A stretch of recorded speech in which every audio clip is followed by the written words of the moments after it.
have a bit of an accent. Get used to it. I'll explain it before we get into the show. I have a bit of an accent because I was born and raised in Thunder Bay, Ontario, Canada. What? Shut up.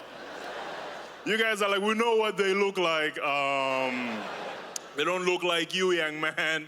I'm an immigrant to Canada. I was born in a small East African country called Uganda. For those of you who did not go to school, it's in East Africa. And the thing about being an immigrant is that when you move to a new place, you want to fit in. You always try and fit in. You want to make sure you fit in. But the problem is I've come to realize I'll never be fully Canadian. I've been trying, and I've come to realize I'll never be fully Canadian, because to be fully Canadian, you have to be a lunatic. You have to be a lunatic. Don't get me wrong, Canadians, the most polite, welcoming people on the planet. You're also the craziest human beings I know, because all of you who were born and raised in this country are still surprised by winter. Like, you're still, how is this still happening? Every single year you pretend you're going through it for the very first time. You wake up in May and June and you grab your sweaters and winter jackets and you burn them in bonfires across the country. Like, we're never gonna need this again. It is summer forever. And then December comes around. You guys are like, what is happening? I don't understand. It is so cold. What is this white stuff? It's snow. It happens 6 months of the... I start bundling up in September and you make fun of me. You're like, immigrant. That's an immigrant. I'm like, oh, it's coming. It's coming. Keep pretending. It's coming. And the delusion that comes with you, the delusion, oh my God. There's every year in February, there's that one day where the sun comes out for 47 seconds. And all of you are like, it's summertime. Shorts and sandals, I'm going to bike to work. You're gonna die. That's what's gonna happen. You are going to die. Every January, there's a pile-up on a highway in Canada because someone forgot to put their winter tires on. Someone forgot to put winter tires on in Canada in January. Listen, if the police show up to an accident and someone doesn't have their winter tires on anywhere in this country in January, they should be legally allowed to shoot you in the face. Just shoot you. Excuse me, you seem to have no winter tires on. Are you an immigrant? No, boom, we don't need you. You failed. And I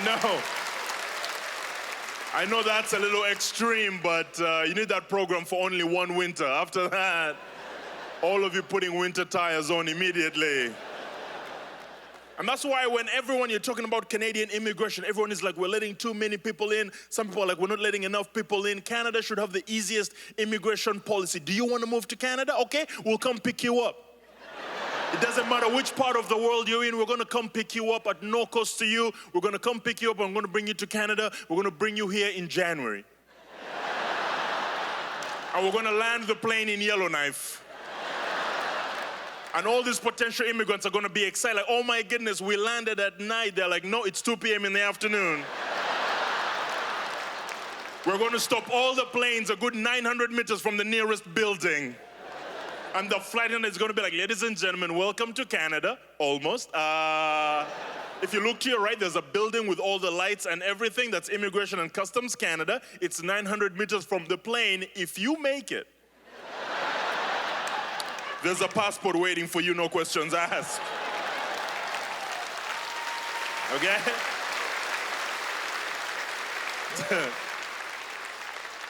The toughest part about being an African person on this planet is that everyone thinks they're better than us. All of you think you're better than us, and the silence, you're like, yeah, duh, of course.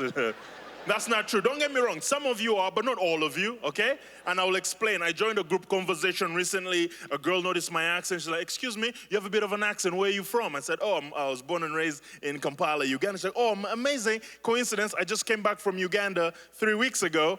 And I was like, oh, did you enjoy your visit to my lovely home country? She goes, oh, no, I wasn't there visiting. I was there helping out. I'm like, oh, did they call you or something? Like, what is... She's like, no, you don't understand. I work at Lululemon at the mall, and I took 3 weeks off, and I went to Uganda to help out.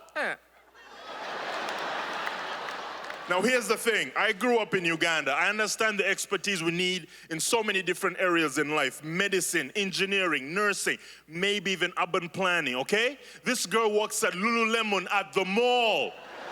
Who was looking for tight yoga pants expertise? Listen, if you work at the mall, I've lived here long enough to know that if you work at the mall and you're over the age of 21, you have already failed in life. You have already failed in life. Why are you taking your lack of ambition and mediocrity to a place that already has its problems? No, no, no, no, no, no, no. You stay right here, stay in your basement apartment, and stay the hell away from my people. You guys have been wonderful. Thank you so much. Enjoy the rest.